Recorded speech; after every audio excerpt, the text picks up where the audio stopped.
Hello everyone, welcome back to my YouTube channel. In this video, we basically dealing with information sources. Hello everyone, ideally welcome you back to my YouTube channel. As in our previous video, I've been basically talking of information literacy skill. So, according to information literacy skill, we'll be basically dealing with how to organize show, presentation, or research work.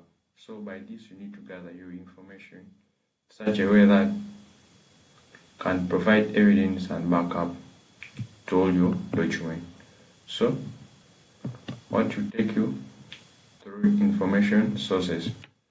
So what are information sources? Information sources are any material or record document that provide data, knowledge on a particular subject. These sources serve as the foundation for research, inquiries, and decision making across all academic, professional, and everyday contexts. Information sources can vary in types, format, and accessibility, and they can be classified in different ways depending on the nature of the information they provide and how they are used.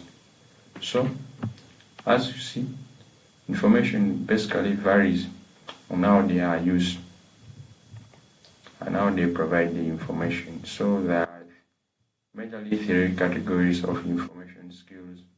That's primary, secondary, tertiary. Primary source as the first.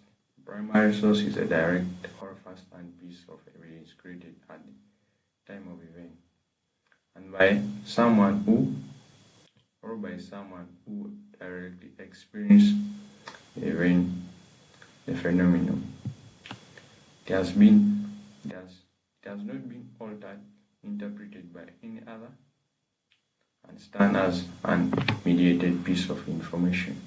So this is like a first-hand information where you get from someone or from event or someone who has experienced that incident, and it tends to be more correct if properly analyzed. So now here are characteristics of primary sources. The originality. The sources are the first to provide information about a particular event or subject.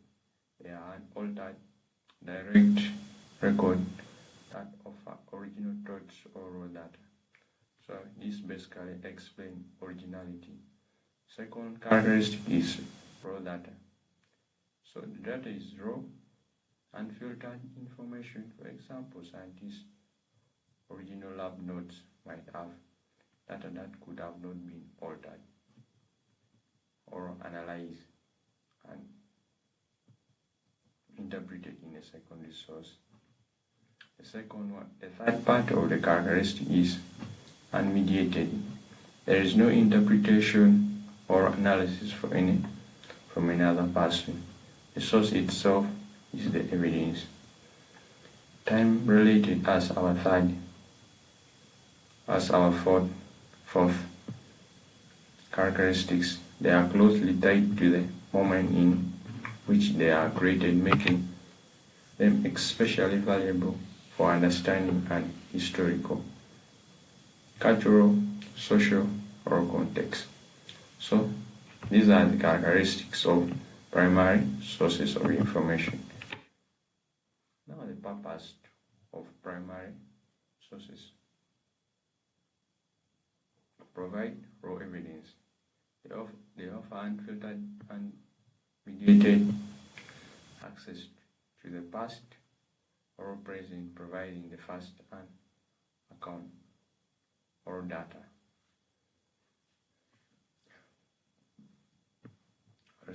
Secondly, research foundation. Primary sources serves as the cornerstone for original research, where a scholar can other direct information to analyze or interpret.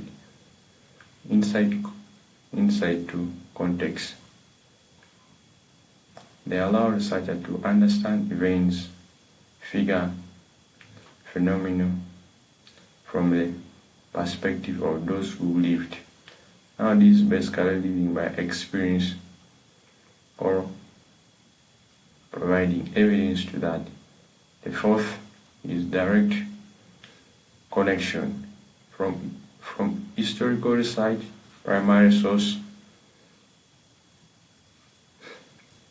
From historical research, primary source connects directly with the event or figures and an investigation, making them more valuable in uncovering the facts of specific time or place. So here are some of the examples of primary sources. Document, now the historical document, the US institution, treaties, or official records like census. Like for census may be taken and used in several years before make the next census. They need to first analyze the previous as they plan for the next census. Legal documents such as court cases, land titles, personal letters like diaries, autobiography, newspaper and magazine published at the time of event before any later analysis or interpretation. Creative works, a novel poem created during a particular period, like Shakespeare's Wren, Gorge painting, a song or musical composition from the specific era, like Bob Dylan music during the 1960s civil rights movement, oral stories, and interview testimony or interviews with individuals directly involved in or witnessed the event. Ethnographical field, where the researcher interacts with the community directly. Artifacts, tools, clothes, everyday object from a specific culture or historical periods, e.g. pottery from ancient Greece, building and architecture such as the Pyramid of Egypt and the medieval castles. Scientific raw data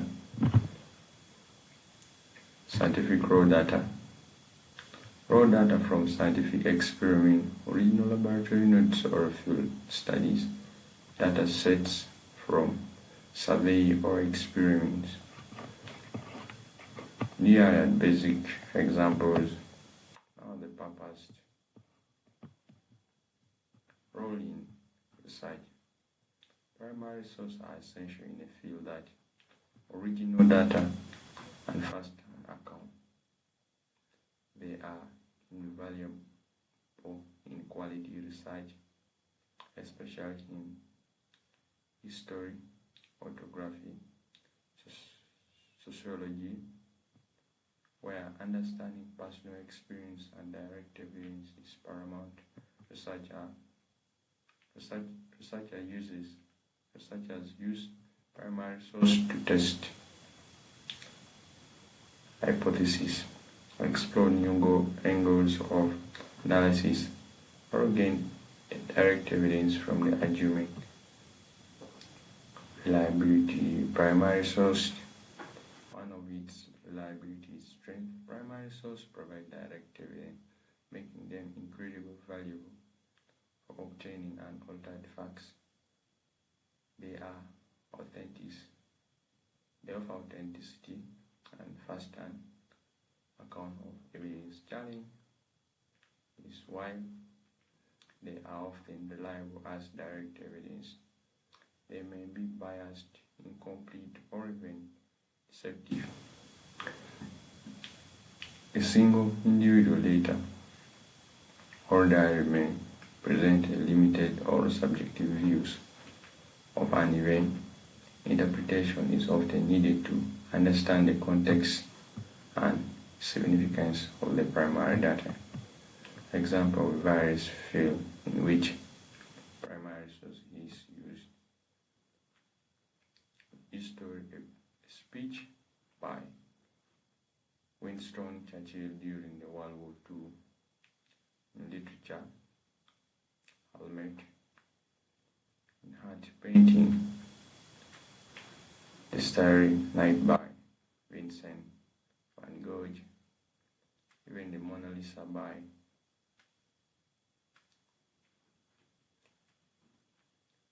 Leonardo da Vinci made the Mona Lisa.